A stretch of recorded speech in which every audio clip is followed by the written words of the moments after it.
Hello అండి. Hi. Fibre rich ఫుడ్స్‌లో బీరకాయ కూడా ఒకటి. సో, అలాంటి బీరకాయలతో మనం కర్రీ చేసుకుంటాము, పప్పు చేసుకుంటాము, ఫ్రై కూడా చేసుకుంటాం. సో, అలాంటి బీరకాయ యొక్క పీల్స్ బీరకాయ తొక్కలతో గూడా మనం ఇలా రుచికరంగా అండ్ హెల్తీ వేలో పచ్చడి చేసుకోవచ్చు. ఆ రెసిపీని నేను మీకు ఈరోజు చూపించబోతున్నాను. వీడియోని స్కిప్ చేయొద్దు. వీడియో నచ్చితే లైక్ చేయండి. మా ఛానల్‌కి సబ్స్క్రైబ్ చేసుకోండి. సో, వీటి కోసం మనం బీరకాయని పీల్స్ తీసేసుకొని, వాటిని కట్ చేసుకొని, వాష్ చేసుకోవాలి. ఒక పాన్‌లోకి ఆయిల్ తీసుకొని ఆయిల్ హీట్ అయిన తర్వాత ఈ బీరకాయ పీల్స్‌ని కూడా యాడ్ చేసి వాటిని ఫ్రై చేస్తూ ఉండాలి.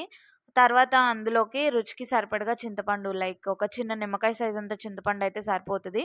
లేదు మీరు టొమాటో కూడా యాడ్ చేసుకోవచ్చు. నేను 2 యాడ్ చేస్తున్నాను.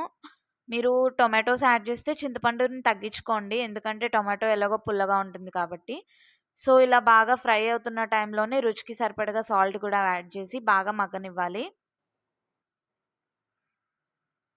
సో, ఈ బీరకాయల్లో చాలా ఫైబర్ కంటెంట్ ఉండడం వల్ల చాలా హెల్తీ కూడా.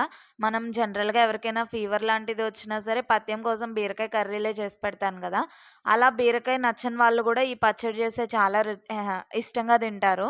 అండ్ ఈ పచ్చడి రైస్‌లోకే కాదు దోసల్లోకి కానీ, బ్రేక్‌ఫాస్ట్‌లోకి, టిఫిన్స్‌లోకి కానీ చాలా టేస్టీగా అనిపిస్తుంది.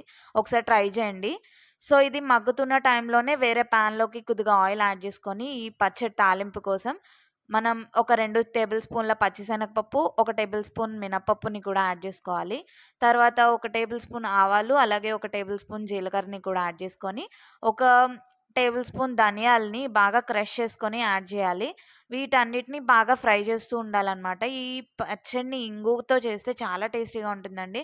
టమాటా రోటి పచ్చళ్ళు ఎలా ఉంటాయో అంత టేస్టీ వస్తుంది. ఒకసారి ట్రై చేయండి తప్పకుండా. సో, ఇలా తాలింపులన్నీ బాగా ఫ్రై చేసుకొనివ్వాలండి. బాగా మాడిపోతాయి.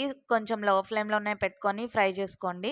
సో, తర్వాత మీ స్పైసీ లెవెల్స్‌కి తగ్గట్టుగా పచ్చిమిరపకాయలని మీరు యాడ్ చేసుకోవచ్చు. నేనొక 10-15 పచ్చిమిరపకాయలని తీసుకున్నాను. అలాగే యాడ్ చేసుకొని, ఆ పచ్చిమిరపకాయలు వేగుతున్న టైంలోనే కొద్దిగా ఇంగువను కూడా యాడ్ చేసుకోండి. ఇంగువ ఎందుకంటే స్మెల్ బావుంటుంది. సో, ఇలా అన్నిటిని బాగా ఫ్రై చేసేసుకొని చల్లారనిస్తూ ఉండాలి. ఈలోపు మన బీరకాయ తొక్కలు కూడా బీరకాయ పీల్స్ కూడా బాగా మగ్గిపోతాయి కాబట్టి, వాటిని కూడా స్టవ్ ఆఫ్ చేసేసి మిక్సీ పట్టేసుకుంటే పచ్చడి రెడీ అయిపోతుంది. మీరు ఒకవేళ వెల్లుల్లిపాయలు వేసుకోని వాళ్ళెవరైనా ఉంటే వెల్లుల్లిపాయలు స్కిప్ చేసేయొచ్చు. నేను వెల్లుల్లిపాయ తింటాం కాబట్టి మేము యాడ్ చేస్తున్నాను. సో, ఇలా బాగా చల్లారిపోయిన తర్వాత స్టవ్ ఆఫ్ చేసేసి, మిక్సీ జార్‌లోకి ఫస్ట్ తాలింపుల్ని మిక్సీ పట్టుకోవాలి. ఒకసారి కచ్చా పచ్చాగా మిక్సీ ఆడిచ్చిన తర్వాత, అప్పుడు మనం ఈ బీరకాయ పీల్స్‌ని కూడా యాడ్ జేయాలి. ఎందుకంటే, తాలింపులు హార్డ్‌గా ఉంటాయి కాబట్టి 2 ఒకేసారి వేయడం వల్ల పేస్ట్ అయిపోతుంది. సో, అలా చేయొద్దు. ఫస్ట్ తాలింపుల్ని ఒకసారి కచ్చా పచ్చాగా మిక్సీ వేసి, తర్వాత మీరు ఈ బీరకాయ తొక్కల్ని గూడా యాడ్ జేస్తే పచ్చడి టెక్స్చర్ బావుంటది. సో, ఒకసారి ట్రై చేయండి. ఈ రెసిపీ చాలా హెల్తీ అండ్ చాలా టేస్టీ. ఈ వీడియో నచ్చితే లైక్ చేయండి. మా ఛానల్‌కి తప్పకుండా సబ్స్క్రైబ్ చేయండి. And thanks for watching. ఇంకా మరిన్ని వీడియోస్ కోసం ప్లీజ్ డూ సబ్స్క్రైబ్. బాయ్.